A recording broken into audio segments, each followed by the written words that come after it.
What 3 things do you think are important for a good education?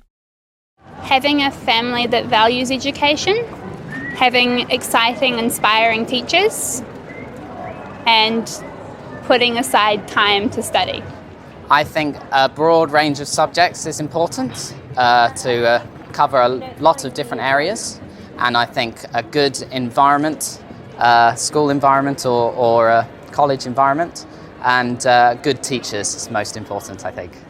Good teachers, self-motivation, and a good environment to work in. I think support system inside the school and outside of the school. Mostly I think parents. I think so supportive parents and family. Determination and desire. Okay, so for me, I found discipline was really important. Because it's hard to force yourself to do all the studying that you need to do, because there's always more studying than you think. You have to be thinking critically, as opposed to just taking in whatever the professor or teacher is telling you. Then you don't really understand what's going on. And you have to think creatively, because if you can't produce new things with what you learned, then still you haven't really learned it. So those are the 3 important things for me. What subjects do students have to study in your country? I'm from New Zealand and we only have to study English, mathematics and science. We have to study English, maths, sciences, some humanities, such as geography, and I think we have to study a foreign language. I'm not sure though. English, maths, sciences, and at least one humanity, possibly a language. English, math, history. What else? Have to. I think that's it. Chemistry, sciences, I guess. Well, of course, there's the standard history, English, which is actually just literature, math or arithmetic at least. And then usually you have to learn Spanish or French. Maybe learn is a strong word, but you have to take classes in Spanish or French, sometimes German. That sort of thing. But you get to take electives. I mean, of course, you have to take biology and chemistry and physics and, depending.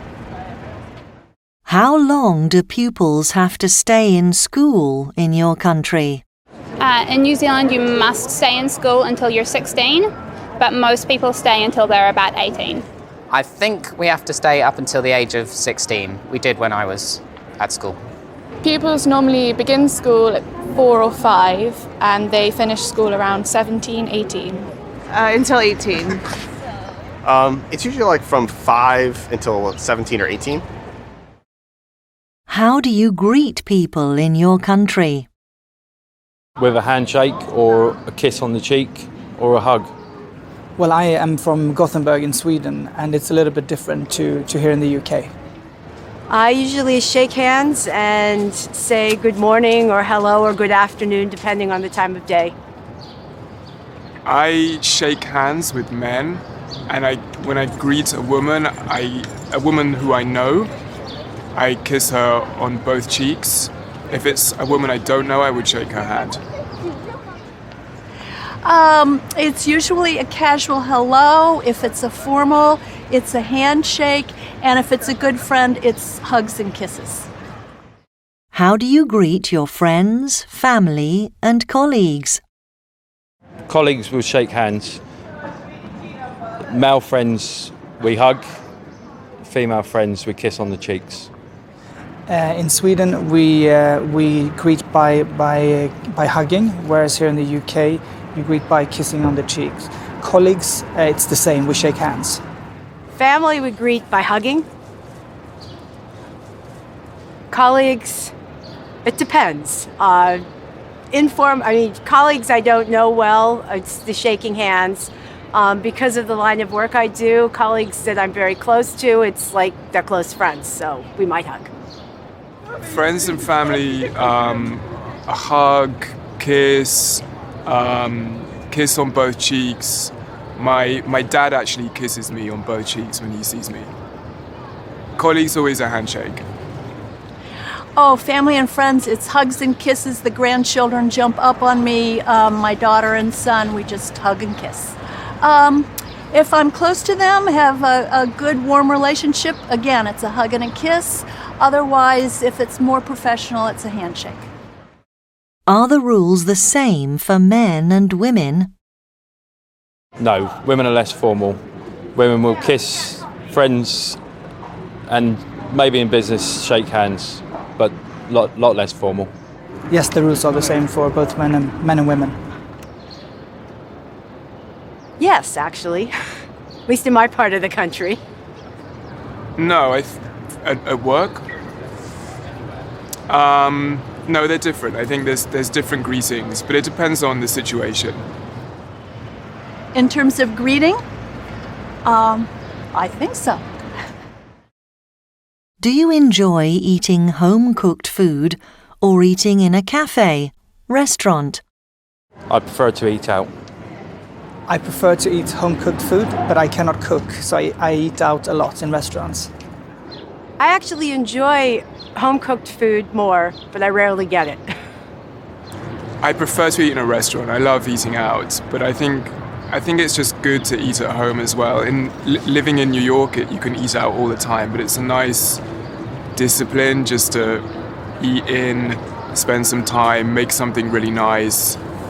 It feels good to do that.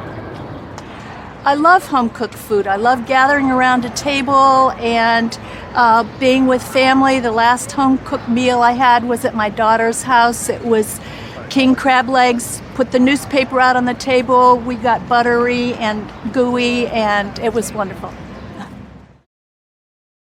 Are you good at cooking? Yes, I am. I like to cook spicy foods, but my best dish is a roast dinner. Unfortunately, I am very bad at cooking. If I have time and feel like following directions, yes. I'm good at cooking some specific dishes. There's a few things that I do well, but I'm not a good generalist cook. I'm not someone who you can give things to and I'll just make something, magically rustle something up. I need to have a recipe. I am good at cooking. I don't follow recipes, so I just start with something and start throwing things in. But now that I'm living alone, I prefer to eat with family and not do my own cooking. What's your favourite meal? It's roast chicken with roast potatoes and plenty of veg. I'm Swedish, so I like a lot of fish. And we serve it with potatoes and lettuce, tomatoes, etc.